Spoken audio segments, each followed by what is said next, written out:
പേരന്റിന് കുട്ടിയെ മനസ്സിലാക്കാൻ മൂന്നാമതൊരാളുടെ സഹായം തേടുന്നത് എപ്പോഴും നല്ലതാണ്. പഴയ കാലത്ത് ജീവിച്ചതുപോലെ ചുമ്മാ കൊച്ചു വളരട്ടെ, നമ്മൾ സ്കൂളിൽ മാത്രം വിട്ടാൽ മതി എന്നൊരു ധാരണയിലാണ് പോയിക്കൊണ്ടിരിക്കുന്നത്. ഏത് കുഞ്ഞിനും എപ്പോൾ വേണമെങ്കിലും അവരൊരു പ്രശ്നത്തിലൂടെ കടന്നു പോകാം. അതിൻ്റെ രൂക്ഷാവസ്ഥയിൽ എത്തുമ്പോഴാണ് മിക്കവാറും എല്ലാ പേരൻസും മനസ്സിലാക്കുക. നമസ്കാരം. ഇന്ന് നമ്മുടെ ഒപ്പം ഉള്ളത് Leela home schooling director Lizy Flower Antony ma'am ആണ്. മാം, പേരന്റിംഗ് കൗൺസിലിങ്ങിന്റെ പ്രാധാന്യം അതിനെക്കുറിച്ചൊന്ന് പറയാമോ? പേരന്റിംഗ് കൗൺസിലിംഗ് എന്ന് പറഞ്ഞാൽ ശരിക്കും പേരന്റിന് കുഞ്ഞുങ്ങളെ മനസ്സിലാക്കാനായിട്ടുള്ള ഒരവസരമാണ്. കുഞ്ഞുങ്ങളെപ്പറ്റി നമ്മൾ നമ്മുടെ കുഞ്ഞ് എന്ന് മാത്രമേ നമ്മൾ ചിന്തിക്കുന്നുള്ളൂ. ഏത് കുഞ്ഞിനും എപ്പോൾ വേണമെങ്കിലും അവരൊരു പ്രശ്നത്തിലൂടെ കടന്നു പോകാം. പ്രശ്നം വരുമ്പോഴാണ് എപ്പോഴും നമ്മുടെ കുഞ്ഞ് പ്രശ്നം അതിൻ്റെ രൂക്ഷാവസ്ഥയിൽ എത്തുമ്പോഴാണ് മിക്കവാറും എല്ലാ പേരൻസും മനസ്സിലാക്കുക. അതുവരെ കുട്ടി തന്നെ വളർന്നോളും, നമ്മൾ സ്കൂളിൽ മാത്രം വിട്ടാൽ മതി എന്നൊരു ധാരണയിലാണ് പോയിക്കൊണ്ടിരിക്കുന്നത്. അപ്പോൾ പേരന്റിന് കുട്ടിയെ മനസ്സിലാക്കാൻ മൂന്നാമതൊരാളുടെ സഹായം തേടുന്നത് എപ്പോഴും നല്ലതാണ്. എങ്ങനെയാണ് ഈ കുഞ്ഞിൻ്റെ വളർച്ചയെ കാണേണ്ടത്, എങ്ങനെയാണ് കുഞ്ഞിൻ്റെ ഒരു ബിഹേവിയറൽ പാറ്റേൺ മാറുന്നുണ്ടോ എന്ന് മനസ്സിലാക്കേണ്ടത്. അങ്ങനെ കുഞ്ഞിനെ കുറിച്ചുള്ള കാര്യങ്ങൾ നമുക്ക് ശരിക്കും പറഞ്ഞാൽ ഇപ്പോൾ പഴയ കാലത്ത് ജീവിച്ചതുപോലെ ചുമ്മാ കൊച്ചു വളരട്ടെ എന്ന് വിചാരിക്കാൻ പറ്റില്ല. ഇപ്പോൾ കാലഘട്ടത്തിൻ്റെ ഒരു ശരിക്കും പറഞ്ഞ ഒരു ആവശ്യമാണ് പേരൻറ്റ് കൗൺസിലിങ്. അത് പ്രശ്നമുള്ള കുഞ്ഞുങ്ങളെ സംബന്ധിച്ചാകുമ്പോൾ ഇച്ചിരിയും കൂടെ അത് വളരെ അത്യാവശ്യമുള്ള കാര്യമാണ്. കാരണം മിക്ക പേരൻസും ആദ്യമായിട്ടാണ് കുഞ്ഞിനൊരു പ്രശ്നം വരുന്നത്. ആദ്യത്തെ കുട്ടിക്ക് പ്രശ്നം വന്നു, രണ്ടാമത്തെ കുട്ടിക്ക് പ്രശ്നമില്ലെന്ന് പറഞ്ഞാലും ആദ്യമായിട്ടാണ് അങ്ങനെ ഒരു പ്രശ്നത്തെ അവർ കൈകാര്യം ചെയ്തത്. ഇനി രണ്ടാമത്തെ കുട്ടിക്കാണ് പ്രശ്നമെങ്കിൽ അപ്പോഴും അവർ ആദ്യമായിട്ടാണ് ആ കുഞ്ഞിൻ്റെ പ്രശ്നത്തെ കാണുന്നത്. അപ്പം ആദ്യമേ തന്നെ ശരിക്കും പറഞ്ഞാൽ അവർ പകച്ചു പോകും, ഇതെന്ത് ചെയ്യണം എന്നുള്ളതിനെപ്പറ്റി അവർക്ക് യാതൊരു ഐഡിയയും ഇല്ല.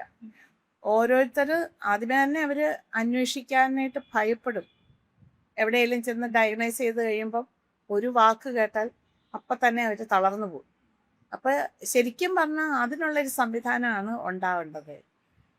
എനിക്ക് മനസ്സിലായിടത്തോളം കുഞ്ഞുങ്ങളെ കൊണ്ട് വരുമ്പോൾ അവർക്ക് പേരൻറ്റിന് കൗൺസിലിംഗ് ഒക്കെ കൊടുക്കുന്നുണ്ടെങ്കിൽ what is next after 10 years എന്തായിരിക്കും, നിങ്ങളുടെ കുട്ടിക്ക് 20 വയസ്സാവുമ്പോൾ എങ്ങനെയായിരിക്കും, അല്ല എങ്ങനെയാണ് ആവേണ്ടത്, ഇങ്ങനെയൊക്കെ നിങ്ങൾക്ക് ആക്കാൻ പറ്റും എന്നൊന്നും ഒരു ഐഡിയ കിട്ടാത്തത് കൊണ്ട് അവർ ഇപ്പോഴുള്ള കാര്യത്തിനെ മാത്രമാണ് അഡ്രസ്സ് ചെയ്തുകൊണ്ട് പോകുന്നത്. അപ്പോൾ അപ്പോഴാണെങ്കിലും കൃത്യമായിട്ട് പേരൻറ്റിന് അറിവ് പറഞ്ഞു കൊടുക്കാനായിട്ട് ഉത്തരവാദപ്പെട്ട ആളുകൾ ഉണ്ടായിരിക്കണം. അവർ നല്ല എക്സ്പീരിയൻസ് ഉള്ള ആളുകളായിരിക്കണം, എംപത്തറ്റിക്കലായിട്ടുള്ള ആളുകളായിരിക്കണം. ഇവരെ കൈപിടിച്ച് കൊണ്ടുപോകാനായിട്ട്, പേരൻറ്റിനെ കൈപിടിച്ച് കൊണ്ടുപോകാനായിട്ട് ശേഷിയുള്ള ആളുകളുമായിരിക്കും. അതാണ് എൻ്റെ ഒരു മനസ്സിലാക്കൽ.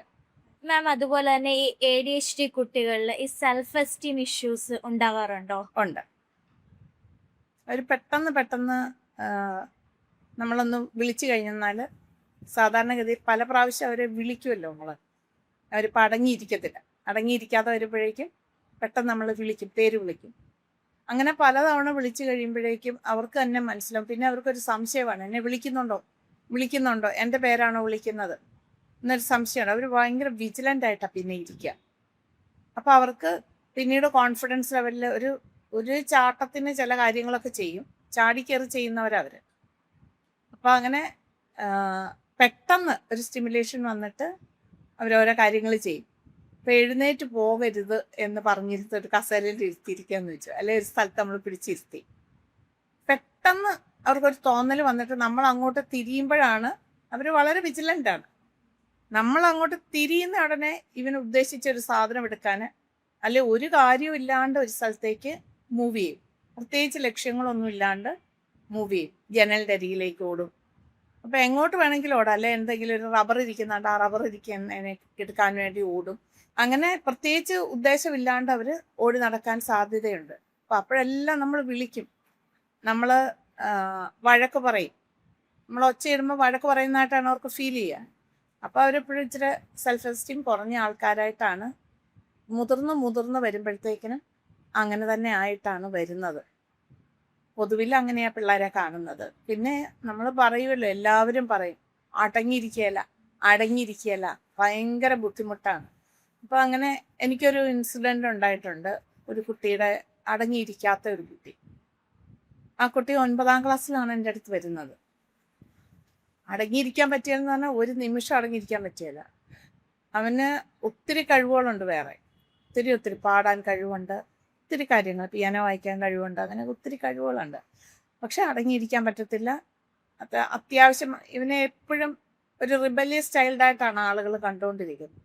അങ്ങനെ കണ്ടുകൊണ്ടിരിക്കുന്നത് കൊണ്ട് തന്നെ അവൻ ആ റിബല്യസ് ആയിട്ടുള്ള നേച്ചർ കൂടുതൽ ഹൈലൈറ്റ് ചെയ്ത് കാണിക്കും. അവരപ്പോൾ പറയുന്ന, നമ്മളോട് ആവശ്യപ്പെടുന്ന ഒരു കാര്യം ശരിക്കും പറഞ്ഞാൽ, എനിക്ക് പറ്റുന്നില്ല, നിങ്ങൾ എന്നെ ഒന്ന് സഹായിക്കാവോ, നിങ്ങളൊന്ന് ഇതെങ്ങനെ സെറ്റിൽ ചെയ്യേണ്ടതെന്ന് എനിക്ക് അറിയത്തില്ല, നിങ്ങൾ എന്നെ ഒന്ന് ഹെൽപ്പ് ചെയ്യാവോ. അതാണ് നമ്മുടെ മുന്നിലേക്ക് വെക്കുന്ന ഒരു ക്വസ്റ്റ്യൻ. പക്ഷെ നമ്മൾ ആ ക്വസ്റ്റ്യൻ കാണത്തില്ല, നമ്മൾ അവരെ വഴക്ക് പറയുകയോ അല്ലെങ്കിൽ ലേബൽ ചെയ്യുകയോ ചെയ്യും. നീ അല്ലേലും അടങ്ങിയിരിക്കുകയില്ല, പണ്ട് മുതലേ അടങ്ങിയിരിക്കാത്ത ഒരാളാണ് എന്നൊക്കെ പറഞ്ഞിട്ട് ലേബൽ ചെയ്യും. അതിനനുസരിച്ചിട്ട് അവൻ്റെ കുസൃതികൾ ഒരു പക്ഷേ കൂടാനും സാധ്യതയുണ്ട്. അപ്പോൾ ആ കുട്ടിക്ക് നമ്മൾ ഈ ഓടി നടക്കുന്ന ഒന്നും അല്ല, ഇരിക്കുന്നിടത്ത് ഇരിക്കാത്തത്, വലിയ കുട്ടിയായിട്ടും അതുപോലെ തന്നെ പേന, ബോൾ പെൻ കൊണ്ടിട്ട് ബാക്കിലത്തെ പേജ് കംപ്ലീറ്റ് ഇരുന്ന് വരയ്ക്കും. അവസാനം നമ്മൾ എന്തെങ്കിലും ചെയ്യാൻ ഇരുത്തിപ്പിച്ചതാണെങ്കിൽ, നമ്മൾ വായിച്ചു കൊടുക്കുവാണെങ്കിൽ, അല്ലെങ്കിൽ നമ്മൾ എഴുതാൻ പറയുവാണെങ്കിൽ എഴുതത്തില്ല. ആ പേന റീഫിൽ തീരുന്നത് വരെ ഇതേ വെച്ച് ഉരച്ചിട്ട് ആ മുറി മുഴുവൻ മണാണ്, ഇങ്കിൻ്റെ മണവാ. എന്നാലും അവൻ ഇത് വരയ്ക്കണ്ട, നീ നിർത്തി വെക്കെന്ന് പറഞ്ഞാലും അത് ചെയ്തുകൊണ്ടേയിരിക്കും. അങ്ങനെ ധാരാളം പ്രാവശ്യം ചെയ്തുകൊണ്ടിരിക്കും. നമ്മൾ ചുമ്മാ ഇരിക്കും, ചെയ്യട്ടെ എന്ന് വിചാരിക്കും. അതങ്ങനെ കുറച്ച് സമയം കഴിഞ്ഞപ്പോഴേക്കും പതുക്കെ അതിൻ്റെ അളവ് കുറയാൻ തുടങ്ങി. കുറഞ്ഞ് ലാസ്റ്റ് അവൻ പഠിച്ചപ്പോൾ എന്നോട് പറഞ്ഞ ഒരു സെൻറ്റൻസ്, ഇത്ര ഉണ്ടായിരുന്നുള്ളല്ലേ പഠിക്കുന്ന കാര്യം. അതുപോലെ തന്നെ എഴുതുമ്പം ഇങ്ങനെ മാല പോലെ എഴുതിപ്പോകുന്നത് അവന് പറ്റത്തില്ല. അതായത് വിട്ടുവിട്ട് ഏത് വേർഡാണെന്ന് നമുക്ക് തിരിച്ചറിയാൻ പറ്റത്തില്ല. ഇങ്ങനെ നീട്ടി ആ വരി തീരുന്നതാണ് അല്ല അടുത്ത മാർജിൻ്റെ അവിടെ ചെല്ലുന്ന കണക്ക്. തിരിച്ചു വന്ന് ഇവിടുന്ന് വീണ്ടും മാല പോലെ എഴുതും. ഇത് ഏത് വേർഡാണ്, ഏത് സെൻറ്റൻസാണ് ഒന്നും നമുക്കറിയാൻ പറ്റത്തില്ല. അതും നമ്മൾ കറക്റ്റ് ചെയ്തു. ആ കൊച്ചിന് ശരിക്കും മാനുസ്ക്രിപ്റ്റിലായിരുന്നു എഴുതിക്കേണ്ടത്, അതിനറിയത്തില്ലായിരുന്നു. അപ്പം അങ്ങനെ അതിൻ്റെ അതിൻ്റെ ഒരു മെത്തേഡാണ്. അപ്പം അങ്ങനെ അവൻ്റെ ബുദ്ധിമുട്ടിനുള്ള ഓരോ മെത്തേഡ്സ് ചെയ്ത് വന്നപ്പോഴേക്കും അവൻ പഠിക്കാനായിട്ട് ഉള്ള ഒരു സ്റ്റേജിലേക്ക് വന്നു. അപ്പോൾ എന്നോട് പറഞ്ഞ സെൻറ്റൻസാണിത്. ഇതിങ്ങനെ നേരത്തെ മനസ്സിലാക്കുമായിരുന്നു, ഞാൻ ഇത്ര ഉഴപ്പല്ലായിരുന്നു കേട്ടോ, ബഹളം വെക്കത്തില്ലായിരുന്നു എന്നൊക്കെ പറഞ്ഞപ്പോൾ നമ്മൾ 10ാം ക്ലാസ് പാസ്സായപ്പോൾ അങ്ങനെ ഒരു വാക്ക് കേട്ടപ്പം ശരിക്കും പറഞ്ഞാൽ ഞാൻ ഞെട്ടിപ്പോയി. നമ്മൾ പിടിച്ചിരുത്തുമായിരുന്നു. ഇവിടെ ഇരുന്നേ പഠിച്ചൊരു വലിയ കുട്ടിയായിരുന്നു, ഇവിടെ ഇരുന്നേ പറ്റുള്ളൂ എന്ന് പറഞ്ഞിട്ട് വായിച്ചാലും പഠിച്ചാലും ഇല്ലെങ്കിലും നമ്മൾ ആ ഒരു ടൈം പറഞ്ഞിട്ടുണ്ട്, അത്രയും സമയം നമ്മൾ അവിടെ ഇരുത്തും. അപ്പോഴാണ് ഈ കുത്തി വരയ്ക്കുന്നത്. നമ്മൾ ഇരുത്തിയിരിക്കുമല്ലേ, നമ്മൾ വായിച്ചു കൊടുത്തോണ്ടിരിക്കുകയായിരിക്കും, അല്ലെ നമ്മളെന്തെങ്കിലും പറഞ്ഞു കൊടുത്തോണ്ടിരിക്കുകയായിരിക്കും. പക്ഷെ അവൻ സ്ക്രിബിൾ ചെയ്തുകൊണ്ടേയിരിക്കും. അപ്പോൾ സ്ക്രിബിൾ ചെയ്യുന്നതൊന്നും നമ്മൾ തടസ്സപ്പെടുത്താൻ പോയില്ല. പക്ഷെ നമ്മൾ പറഞ്ഞൊരു ടൈം പീരീഡിൽ അവിടെ ഇരിക്കും. അത് കഴിയുമ്പോൾ നമ്മൾ റിലാക്സ്ഡ് ആക്കും. അപ്പോൾ അതിൻ്റെ ഇടയ്ക്ക് പോയിട്ട് ഏറ്റവും നല്ലൊരു കൊച്ചായിരുന്നു കേട്ടോ. വേറെ ന്യൂറോ ഡൈവേർജൻ്റ് ആയിട്ടുള്ള പിള്ളേരെ ഹെൽപ്പ് ചെയ്യും. നമ്മളെ ചില പിള്ളേർ ഉപദ്രവിക്കുന്ന പിള്ളേരൊക്കെ അപ്പോൾ ഉണ്ടായിരുന്നു. പുതിയതായിട്ട് ഫ്രഷായിട്ട് വരുന്ന പിള്ളേർ അടിക്കുകയോ ഒക്കെ ചെയ്യുമല്ലോ. അപ്പോൾ അങ്ങനെയൊക്കെ ചെയ്യുമ്പോൾ അവരെയൊക്കെ പിടിച്ച് മാറ്റും. അതെല്ലാം വലിയ കൺസേൺ ആയിരുന്നു അവന് ബാക്കിയുള്ള കുട്ടികളോട്.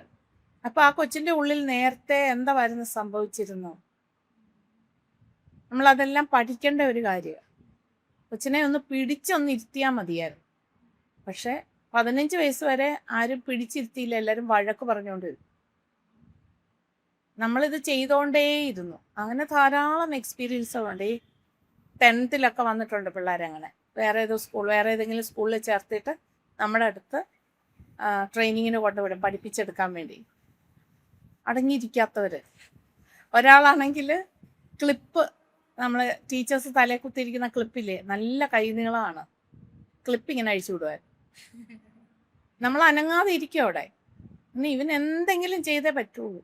അപ്പോൾ എന്ത് റിയാക്ഷനാണ് നമ്മൾ ഉണ്ടാക്കുന്നത്? വീട്ടിലുള്ള റിയാക്ഷൻ ആണോ നമുക്കുള്ളത്, നമ്മൾ ശരിക്കും നമ്മളെ വിശ്വസിക്കാവോ, ഒത്തിരി ക്വസ്റ്റ്യൻസ് ഉണ്ട്. ഇവരെന്നോട് ബഹളം ഉണ്ടാക്കുന്നവരാണോ, അവൻ്റെ അനുഭവങ്ങൾ അത്. അപ്പോൾ ഇനിയൊരു കുട്ടി പറഞ്ഞത്, ഞാൻ എന്ത് അടി മേടിച്ചിട്ടുണ്ടെന്നറിയോ, കുറേ കാലങ്ങൾക്ക് ശേഷം പറയുന്നത് കേട്ടോ, എന്ത് അടി മേടിച്ചിട്ടുണ്ടെന്നറിയോ, എല്ലാ സ്കൂളിലും ബോർഡിംഗ് സ്കൂളിലെല്ലാം ഞാൻ അടി മേടിച്ചിട്ടുണ്ട്, നിങ്ങൾക്ക് മടുക്കുന്നില്ലേ എന്ന് നമ്മളോട് ചോദിക്കാമായിരുന്നു.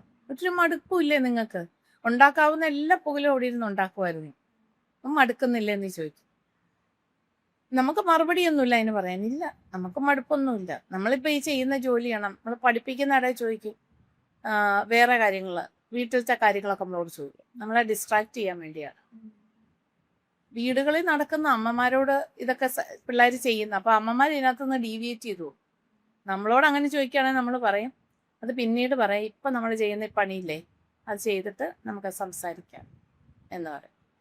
അങ്ങനെ 2-3 വട്ടം പറയുമ്പോൾ അവർ നിർത്തും, ഇവർ ഡിസ്ട്രാക്ട് ചെയ്യാൻ പറ്റത്തില്ലല്ലോ. അപ്പോൾ പിന്നെ അവസാനം അവർക്കൊരു തിരിച്ചറിവാകുന്ന സമയമുണ്ട്. അപ്പോൾ ഈ രണ്ടാമത് പറഞ്ഞ കുട്ടി ഇപ്പം അമേരിക്കയിൽ പഠിക്കുകയാണ്, MSW.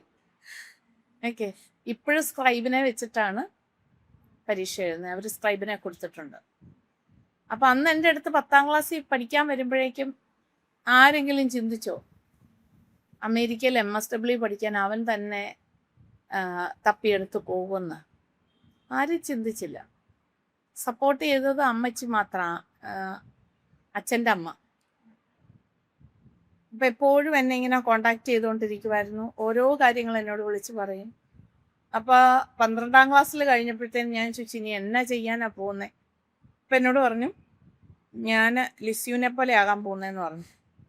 അപ്പോൾ എപ്പോഴും കസേര കയറി ഇരിക്കുമായിരുന്നു, എൻ്റെ കസേരയിൽ. നമ്മളെങ്ങോട്ടെങ്കിലും എഴുന്നേറ്റ് പോകുമ്പോൾ അല്ലെങ്കിൽ ക്ലാസ് എടുത്തുകൊണ്ടിരിക്കുമ്പോഴൊക്കെ അവിടെ കയറിയിരിക്കും.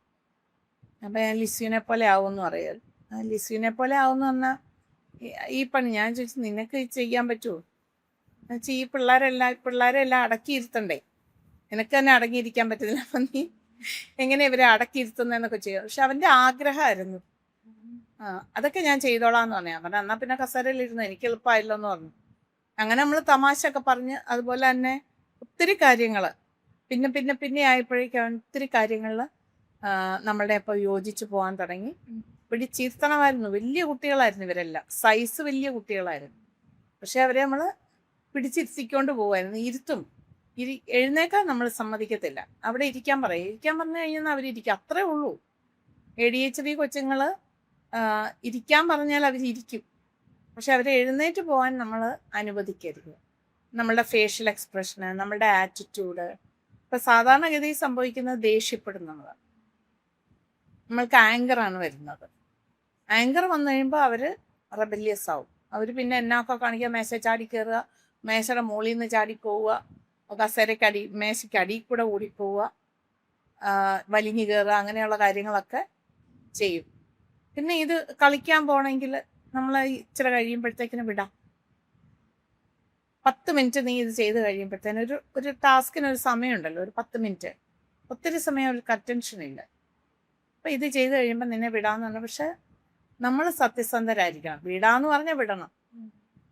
എന്നാൽ ഇതും കൂടെ തീർത്ത്, ഇത്രയും ചെയ്തല്ലോ, നിനക്കിതൊക്കെ ചെയ്യാൻ അറിയാലോ, ഇതും കൂടെ തീർത്തേരെ എന്ന് പറയില്ലേ. അത് പറഞ്ഞാൽ പിന്നെ നമ്മളോടുള്ള വിശ്വാസം പോവും, ചെയ്യത്തില്ല.